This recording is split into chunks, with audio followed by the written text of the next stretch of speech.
Thank you so much, Liliane. Thank you all for coming here today. So we decided that I should give this seminar to show a little bit about my work. And I'm from Universidade Federal de Fronteira Sul in southern Brazil. And I'm here for 50 days, 50, as a visitor. I'm very happy. Thank you so much, Liliane, for hosting me. I've been working with aquaculture for a long time, actually more than 25 years, in a hatchery. I started working in a hatchery. We did a reproduction on fish, use hormones to reproduce fish, and then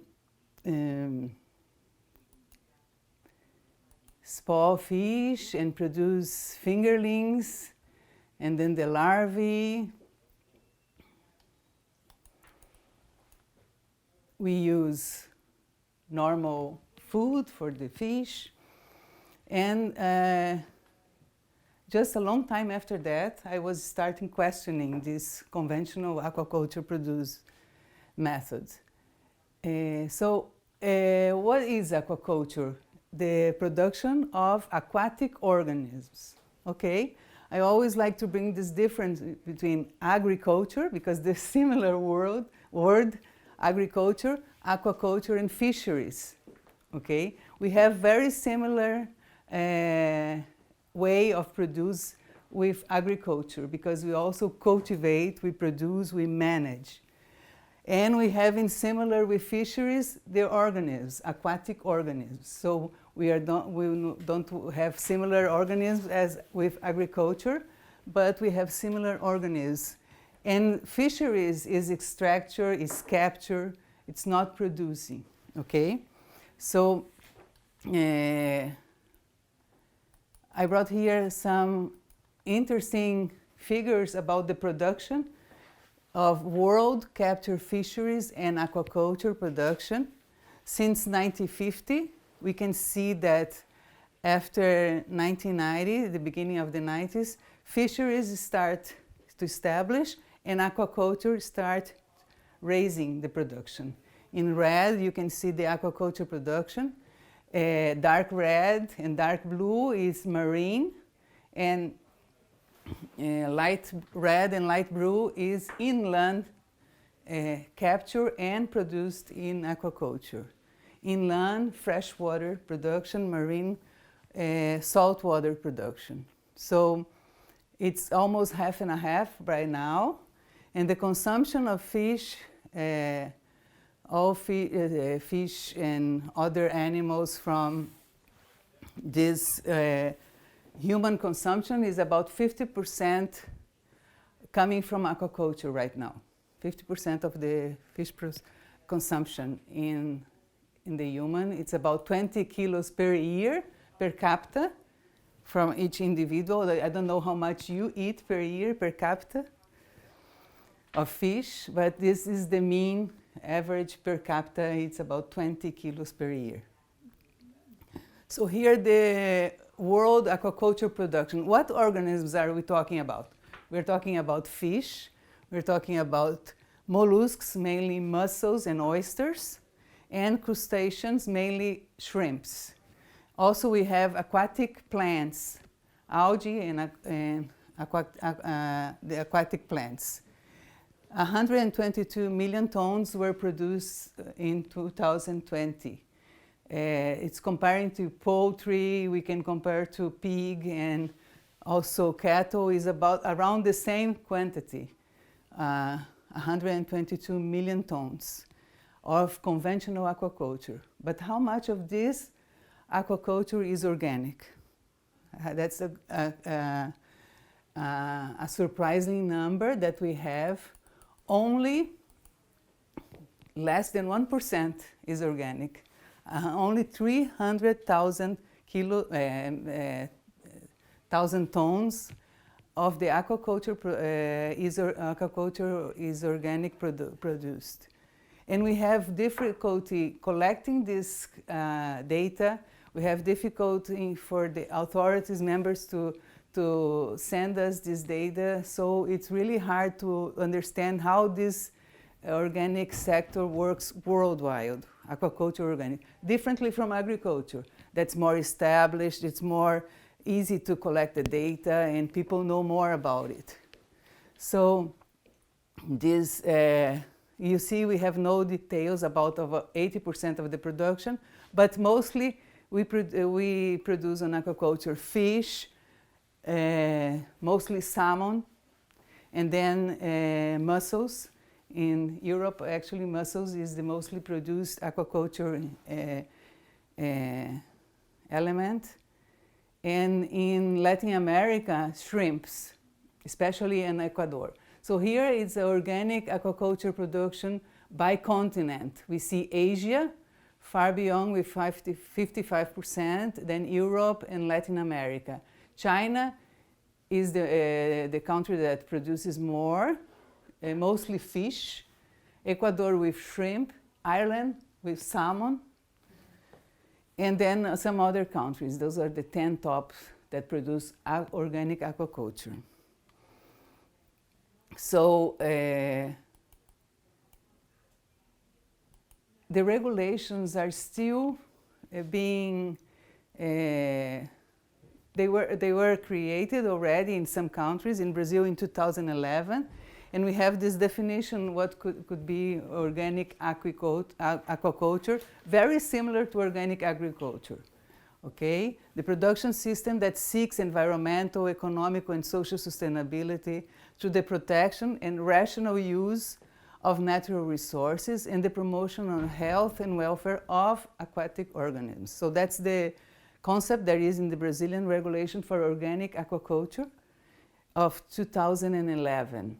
So it's aquaculture, organic aquaculture, we can say, is a developing, I highlighted that because it is still on its infancy, farming system of aquatic organisms in line with organic principles of health, ecology, fairness, and care.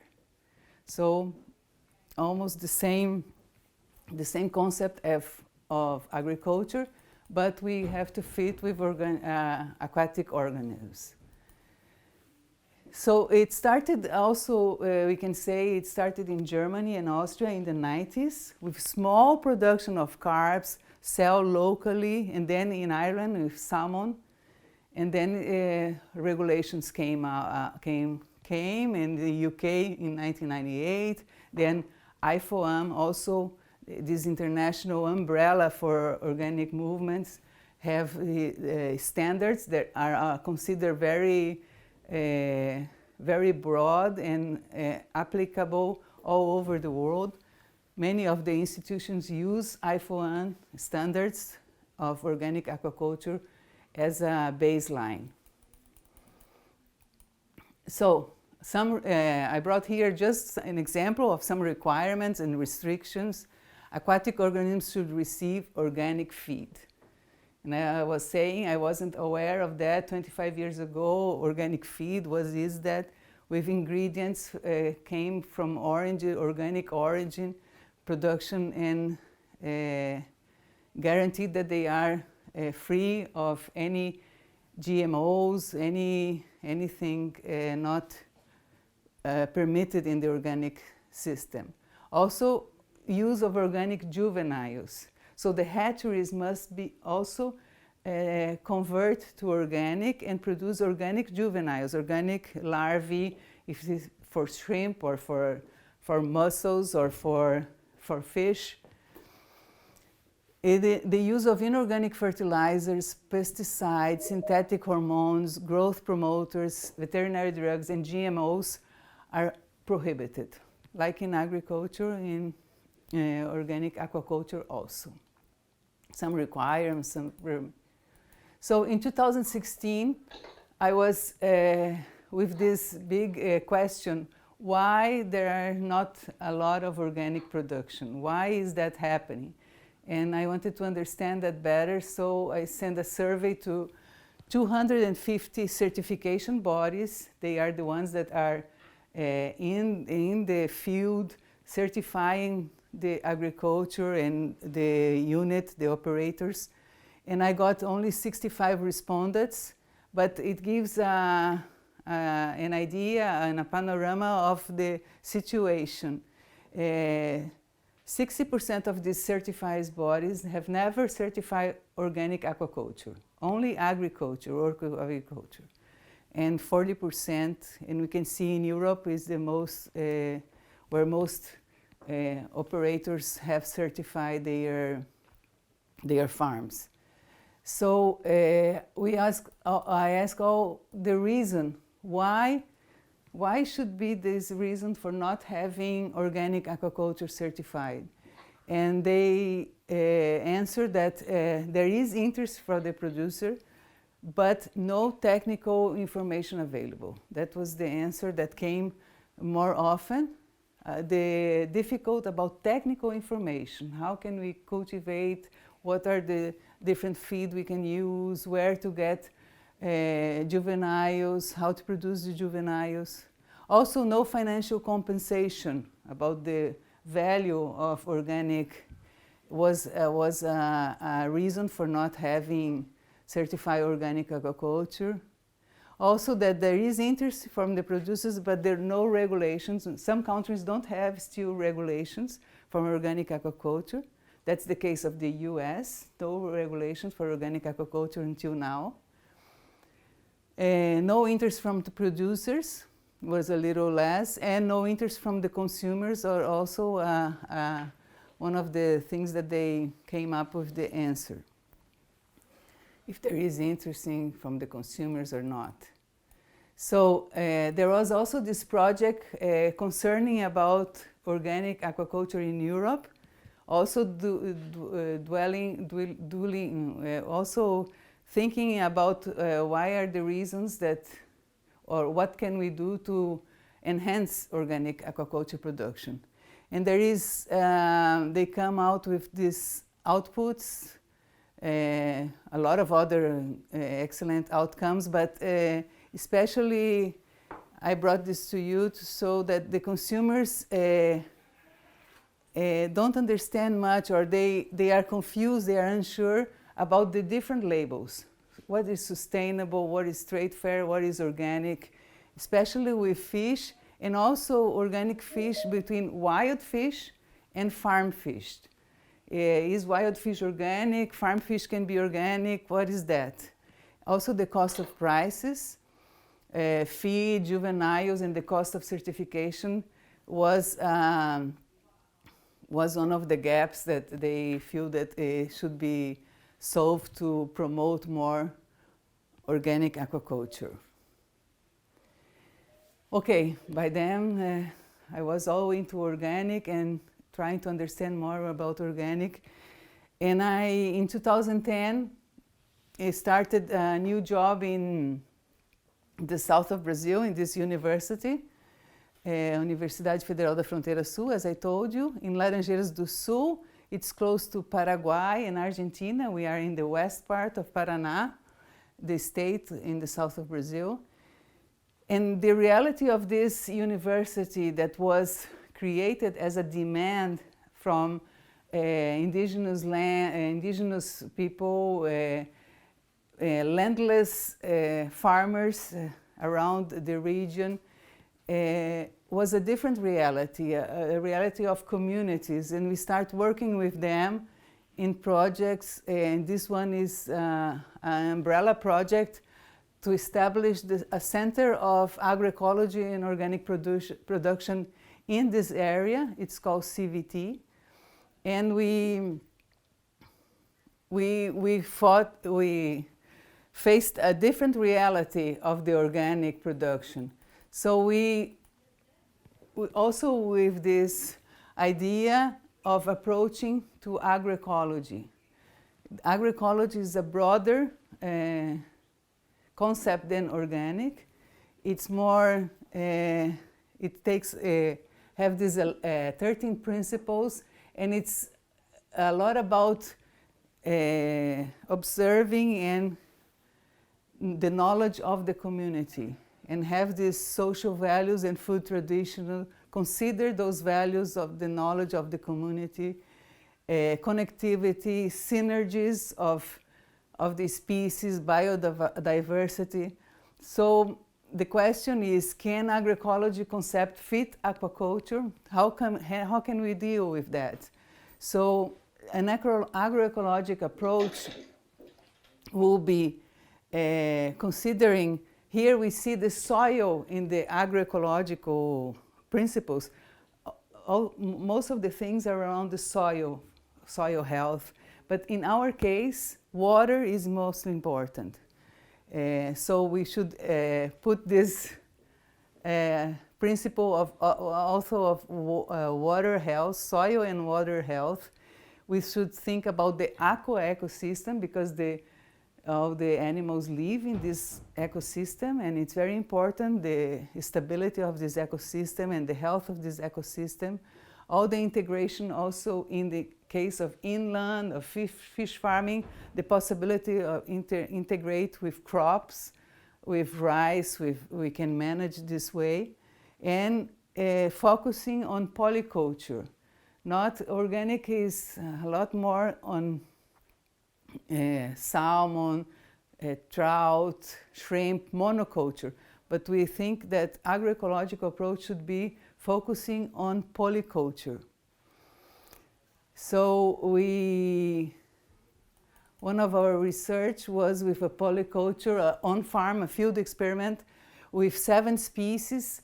Not all of them are native species. That's also one important thing in agroecology. We should use mostly native species, but carps are very well established already all over the world, and they are very good for the system, grass carp especially. So we use this polyculture with native species mostly, but with a little bit of other species. We need to try to research more on native species. We produced organic artisanal diet for the farmers, and then we compare this here in the farmers. We had 4 farmers. We compare commercial diets and artisanal organic diets, and we had a very good production, final production after 12 months of this polyculture system, with a very agroecological approach, utilizing organic feed. So we face that the challenges for organic agroecological aquaculture is basically lack of technology. We need more research, we need more money for more research to develop feed strategies, feed ingredients that could be used, diets that could be used, also the production of juveniles without the use of hormones or the use of natural hormones. And basically we should discover or validate, because there are a lot of knowledge already. We need to validate those inputs that we need to produce and the production system that could enhance the farmer independence. We see that it's important that autonomy in agroecological system, the autonomy of the farmer, so it's not dependable upon inputs and other things that come from outside. As more as it could be independent, it's better. I'm almost finishing. I wanted to show a picture of our university. It's in the countryside, a small town in the west of Paraná. We have a bachelor in aquaculture engineering. I teach on these courses, on these 2 courses. We have other courses also, but mainly I teach on these courses, and we have a master in agroecology and sustainable rural development. And I brought a little bit about our master, as you have here a master. I think I found it's very similar in some ways. It's a 2-year course. We had 20 students per year. We're around 17 of our colleagues there. And the modules, very important one is the interdisciplinary practice workshop that we have 2 semesters. And we are very focused on interdisciplinary. We got students from different areas: economy, biological science, agronomy, social science, philosophers. So we work hard on building interdisciplinary projects. In 2 years, it's really difficult because it's very short period, but we try that a lot. We have also these other modules of agroecology, methodology, gender and agroecology, agroforestry, and so on. I think I'm just finishing. Those are the references that I used. Our team, the colleagues that work in the same project, and students from the master. We don't have PhD, still don't have PhD, and undergraduate students that work with us. So thanks for listening. Now I'm willing to take your questions. Thank you.